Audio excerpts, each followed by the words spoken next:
Halo gengs, Assalamualaikum warahmatullahi wabarakatuh. Salam sehat tentunya untuk rekan-rekanku semuanya. Apa kabar di hari ini? Kabar sehat yang kita tunggu-tunggu di hari-hari menjelang akhir bulan Desember, akhir tahun dari 2023. Mudah-mudahan di tahun 2024 nantinya Puyuh makin tetap sukses selalu kawan-kawan. Ya, yang mungkin telurnya juga masih dalam tahap-tahap pengembangan, mungkin dalam tahap penambahan populasi, ya sabar. Mungkin yang masih mau nambah populasi, terus kemudian yang ada pesanan DOQ yang mungkin harga telurnya masih relatif stabil, belum naik, ya mudah-mudahan di tahun 2024 nanti peternak puyuh lebih maju selamanya untuk rekan-rekanku semuanya. Ini yang kayak gini ini nggak boleh ini masuk, yang bolong. Ini bolong kayak gini ini nggak bisa, bocor dia kalau bolong kayak gini. Bisa-bisa ditolongi, cuman dia harus ditutup pakai isolasi yang kecil itu. Terus nanti begitu mau netas baru kita keluarkan. Terspesial ada yang menanyakan cara penetasan telur puyuh itu seperti apa, Pak? Ya, kalau caranya sih sebenarnya simpel ya, simpel sebenarnya itu. Cara yang paling simpel ya seperti ini, kita menggunakan bola lampu. Terus kemudian yang penting intinya itu gimana ya? Ruangan di dalam ini nih hangat gitu loh. Hangat berdasarkan suhu.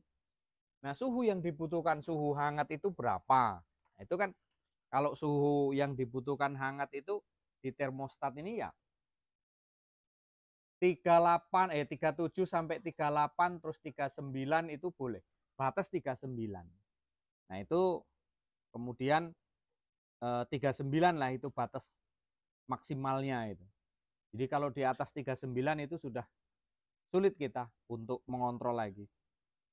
Kesulitannya apa? Ya kesulitannya nanti takutnya cuaca di tengah hari panas, dia ikut masuk, akhirnya kepanasan.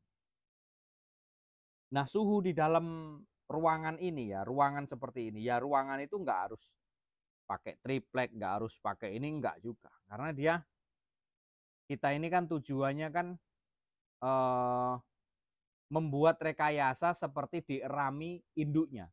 Kalau puyuh petelur nggak mau ngeram dia nggak mau ngeram. Memang kita harus merekayasa menggunakan kotak seperti ini, terus kemudian kita kasih bola lampu, kemudian kita menggunakan alat yang namanya termostat, pembatasan suhu. Ya, ada pembatasan suhu. Kalau untuk penetasannya berapa hari, Pak? Kalau untuk telur puyuh sendiri 17 hari netas. Itu ada di samping di sebelah mesin sebelah itu, pas di 17 hari netas dengan suhu 38 39. Itu biasanya yang sering kita pakai, yang sering kita gunakan, suhunya adalah seperti itu. Di suhu 37 38 apakah menetas juga, Pak? Ya menetas. Menetas juga. Kalau saya ini menggunakan sekarang ini menggunakan suhu 37,5 38,5 yang ini, karena ini kemarin ada kendala di termostat yang rusak seperti ini, guys. Jadi kita saat ini ada pengamanan, yaitu menggunakan di dalam kita menggunakan termostat yang kapsul yang hitam itu, agar supaya pembatasan suhu. Kalau dia suhunya di 39 lebih, maka total semuanya mati. Itu kita membatasi ini, kita membatasi termostat apabila termostat digital ini error. Kok harus seperti itu, Pak? Ya, kalau kita khawatir seperti itu. Kalau enggak ya kita pakai termostat yang digital juga ya enggak masalah. Kalau kita enggak khawatir error nantinya, biasanya kalau errornya itu error turun enggak masalah. Kalau errornya itu lebih dari suhunya itu naik, terus lampu kontrolnya ini enggak mau mati, ya itu percuma juga. Jebol juga kita, rusak juga gitu. Kalau kita menggunakan termostat yang seperti itu, andai kata ininya error, dia zong sampai di 39, maka ini akan mati semuanya, dimatikan oleh ini. Nah, mati, di termostatnya mati. Termostat atasnya juga dia mati, semuanya mati. Ini kalau suhunya 39 lebih ya, 39,3 kalau nggak salah kemarin kita setel. Nah, maka dia akan mati. Nah, itulah keamanan terjaminnya di situ. Nah, terus kembali ke awal tadi. Jadi kalau untuk tata caranya ya seperti ini, kita masukkan telur ke dalam ruangan, terus kemudian ada pembatasan suhu di dalam ruangan. Kelembapan pun kita ukur, kalau kelembapan ini sudah cukup kita ukur sekali di 55, 60, 75 itu kelembapan itu sudah bisa untuk mengatur, bisa untuk membantu penetasannya kalau suhu kelembapan. Tapi kalau suhu untuk mesin tetasnya itu dari mulai 37, 38, 39. Nah, di angka seperti itu silahkan pilih di mana maunya, seleranya di mana. Nah, terus kemudian apakah telur harus gimana ya? Apakah telur harus ditegakkan, Pak? Ya, ditegakkan seperti ini gitu. Ya enggak juga seperti itu. Ada yang seperti ini. Ya, ada yang seperti ini. Kenapa harus seperti ini? Karena di atas ini adalah lubang udara itu di atas. Biasanya mesin-mesin yang full otomatis itu dirancang itu sudah begini. Ya, yang ini di atas. Karena lubang celah udara itu ada di sini untuk udara pernapasan. Tapi kalau mesin tetas kita, susunan rak kita ya rubuh semuanya kayak gini pun ya tidak terjadi masalah. Ya tetap menetas. Gitu. Tetap intinya tetap menetas. Nah, terus membolak-balikkan Pak itu biasanya berapa jam sekali?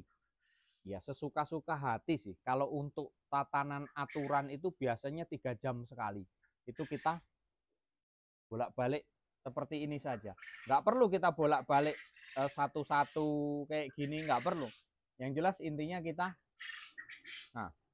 gerakkan dia supaya embrionya yang ada di dalam itu tidak lengket. Ketika, nah ini perlu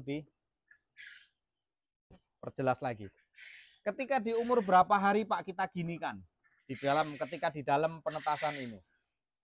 Ya saya rasa kalau untuk kawan-kawan juga kalau untuk pembuatan penetasan nggak heran ya, di setiap penetasan saya rasa bisa lah itu. Kalau untuk membolak-balikkan seperti ini biasanya berapa jam sekali? Kalau memang mau itu 3 jam sekali. Terus kemudian kalau memang ada waktu sempat ya 3 jam per 3 jam per 3 jam. Tapi kan kita ada kerja lain. Boleh pagi, siang, sore, malam, kapan sempat, sesuka-suka kita lah. Kalau untuk bolak-balikkan telur itu. Nah terus ini mulai kita bolak-balik seperti ini di hari keberapa? Ini banyak sekali yang tanya seperti itu.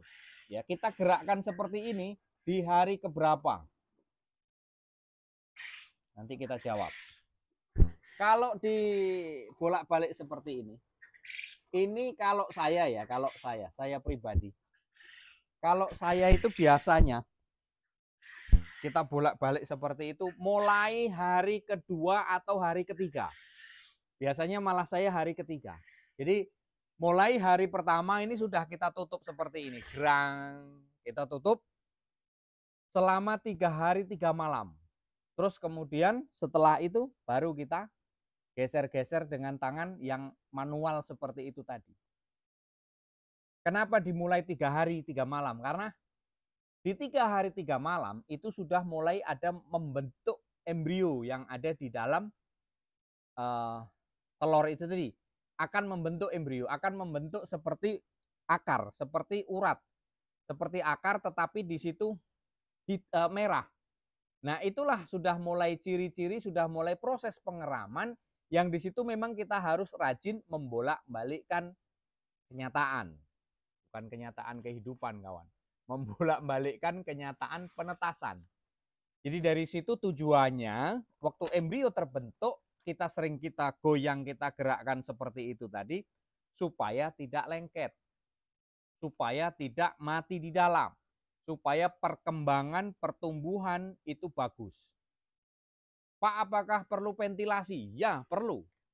Sirkulasi, ventilasi perlu. Karena apa? Telur puyuh ini juga perlu pernapasan apabila nanti mereka sudah menjelang ada embrionya. Seminggu, 12 hari itu sudah mulai bergerak dia. 7 hari itu sudah mulai aktif bergerak. Sudah ada pergerakan di wilayah telur itu sendiri. Jadi rekan-rekanku semuanya, ya itulah tadi sedikit sekilas tentang cara menetaskan telur ya. Seperti itulah caranya. Sebenarnya simpel kok. Simpel itu bagi yang kita sudah mengetahuinya. Kalau di awal memang ya kita agak ribet, tapi nanti kalau sudah kedua, ketiga, keempat kita penetasan, yaitu biasanya sudah mulai jalan lapang. Ya, mungkin hanya itu kawan-kawanku cara menetaskan telur puyuh ya seperti itu tadi. Silahkan kalau memang mau dipraktekkan, mungkin nanti banyak kawan-kawan yang kurang paham boleh berkomentar di kolom komentar. Siapa tahu dari rekan-rekan kita yang sering menetaskan, yang ilmunya lebih dari kita, pengalamannya lebih kita, itu saling berbagi. Ya, mudah-mudahan apa yang kita sampaikan bermanfaat untuk rekan-rekan semuanya. Silahkan kalau mau mencoba ya mudah-mudahan semuanya berhasil ya.